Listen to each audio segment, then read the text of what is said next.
Oh, we got a heck of a round of WTF neoliberal. Now, you all know I'm gonna need my fire extinguisher before all of this is said and done, but I am going to try, and I mean try, to stay cool, calm, and collected. I said try, I ain't making no promises. Calm like a bomb. Calm like, that's right. Calm like a bomb, that's right. 2022 presented Democrats the opportunity to make inroads with many issues plaguing this nation. Instead, they had us asking, WTF neoliberal? We will now kneel. Miss Cinema, no. You have a problem figuring out whether you're for me or Trump, and you ain't black. Yeah, I love that bumper, I really do.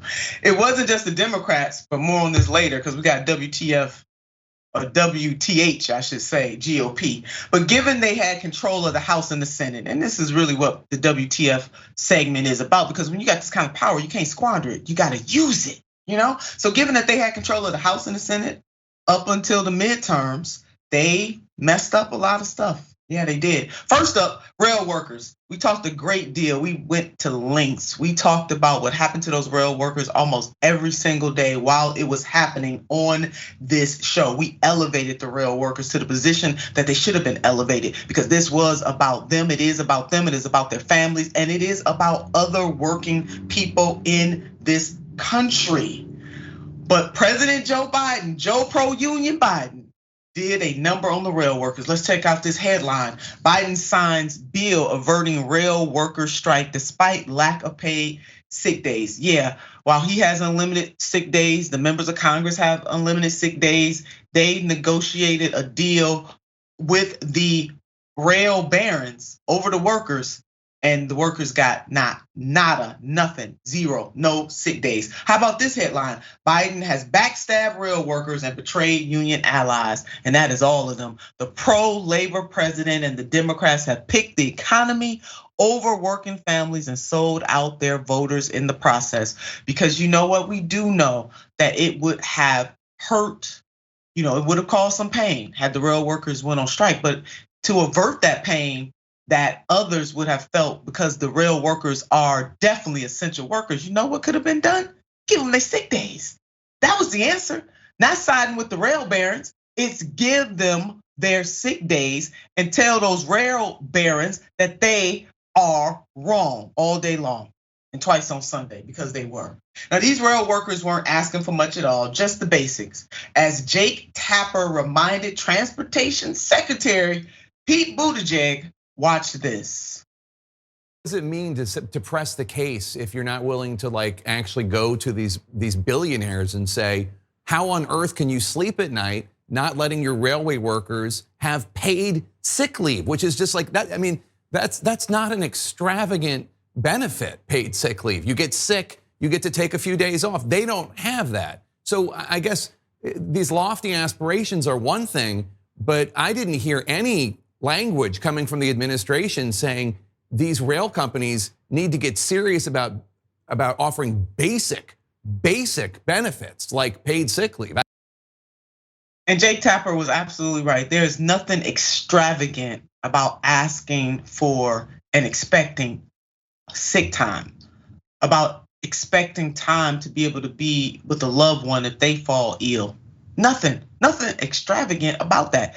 Just the basics. And it's not as if the president of the United States or Secretary Pete Buttigieg are helpless in this. They are not.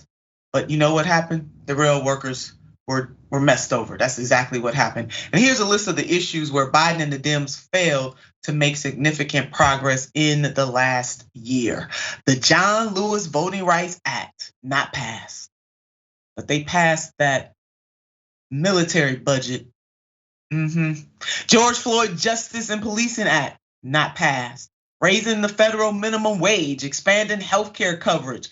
$858 billion with a B, underline, underscore, exclamation point, message in a bottle on the train.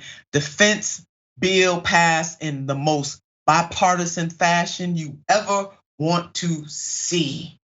And speaking of the great John Lewis, I want you to watch this from 2019. It make me sad. It make me feel like crying when people are denied the right to vote. We all know that this is not a Democratic or Republican issue. It is an American one. It is indeed an American issue that people, no matter how they identify politically, have unfettered access to the ballot box. Epic fail by the Democrats on that. And we talked about this just yesterday, but it bears repeating. Let's put up this headline just in time for the holidays. Dems may embrace GOP plan to boot millions off Medicaid. One expert noted the pending deal has huge stakes for children and families. And so many more failures that they could have addressed. Yeah, they could have. Again, they had control of the House and the Senate and could have made all of this a possibility. And more importantly, they had the bully pulpit. But I don't see folks in that Congress outraged enough about the pain and the suffering of the American people. But we got Trump's tax returns. They've been released. Alonzo. Wow, you have so much there. I'll say the one big problem with our system, right, is the fact that two people, Manchin and Sinema, had so much power that even with the Democrat majority, they could hold the entire party hostage to get what they wanted because the majority was that slim. That being said, that's a problem with the system. The problem with the Democrats is not wanting to make anybody mad.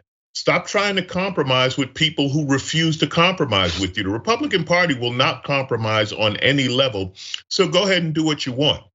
Regarding the rail workers and unions, if I could take a couple of minutes and give you my history, I worked in aerospace back in the 80s. When Reagan started the destruction of unions, he started with the aerospace industry and the air traffic controllers, and it was just downhill from there. The only thing I can say that's good about the labor movement is now people are finally waking up and saying, oh, we do need a union. Oh, the company will not take care of me. How dumb can you be to think that the company cares about you? To be honest, they don't. Any benefit you have from weekends off to the 40-hour work week to any of that, all negotiated and fought for by unions. So the good thing about this is maybe people are waking up. We're seeing labor movements in big corporations, whether it be Starbucks or Amazon or whatever. Unions like the rail workers union back in the day, these were like, there were heads busted and stuff over these fights. These fights used to get literally physically violent. So hopefully people wake up and realize the labor movement is in their interest. So many people believe in billionaires. They think that because you made a ton of money, you're really smart or you take care of somebody. And they don't look at the background of how this billionaire became a billionaire and how many people's backs they've taken advantage of. When you talk about things like Medicaid, healthcare, and I just don't understand how many American people vote against their own interests. When you talk about things like the Voting Rights Act, voting rights, you talk about your grandmother. Listen, my parents, my grandparents, they fought that fight. The tragic thing I think for Black people, I'm going to say over 70, is they're looking at this saying, wait a minute, didn't we do this already? Didn't we go through it? Didn't we fight for the right to vote? And now they're taking it away. And of course, a lot of that has to do with the Supreme Court and the bias of our Supreme Court. And that again, like you said, that's a show unto itself. It really is. We do have a lot of work to do in this country. I'm sorry, I don't mean to interrupt. I just want to say really quick that I think people are waking up. I think that people are getting hit now. And if the midterm showed us anything, it's that people are like, wait a minute, no, this isn't in my favor. So hopefully that pressure that was applied that stopped the red wave will now be applied to the Democrats and hey, do something. Stop taking care of only the rich. Yeah, I'm not so sure about that because they had total control of both chambers, notwithstanding Sinema and Manchin. If Sinema and Manchin can get what they want, just two people, then a whole progressive caucus could have gotten what they wanted too. You got to leverage the power while you have it. Let's put up this headline: 1 in 4 U.S. Democrats say their own party failed to make use of its power. Amen. That is what it is, baby. Power has to be used. It doesn't last always, and you got to use it or lose it. And that is exactly what happened. And yeah, although there was not a red wave, that is no indication that people are any more pleased with the Democrats than they are with the Republicans. It really is about the lesser of the two evils at this point. And the neoliberals were hyper focused on lining their pockets. A headline from September for a little reminder. House Democrat leadership designed stock trade ban to fail, negotiators say. Nancy Pelosi is a controversial figure, but one thing her supporters and detractors agree on is her tactical skills as a legislator and power broker. Somehow, those legendary skills failed her this week. In other words, she didn't use those legendary skills to stop members of Congress from being able to buy stocks in their families. Because guess what? This is what they wanted to have happen. That's both Democrats and Republicans. And the neoliberals spent more time, energy, and money on Ukraine than addressing the issues right here at home. And I'm not saying don't help the people in Ukraine, because if the roles were reversed, we would want Ukraine to help us. We are supposed to be there to help our allies. There is no doubt about that. But at the same time that you helping our allies, you need to help the people right here at home. The good book that I read says charity starts at home and then spreads abroad. But oh my, the Democrats and Republicans bipartisanly increased the military budget in a bipartisan way. They didn't touch stocks, banning members of Congress to not be able to buy stocks. A whole bunch of stuff they did bipartisanly. But the child tax credit, they couldn't find a way to make that happen. Lifted children out of poverty and catapulted them right back in there. Yeah, we got a problem in this country.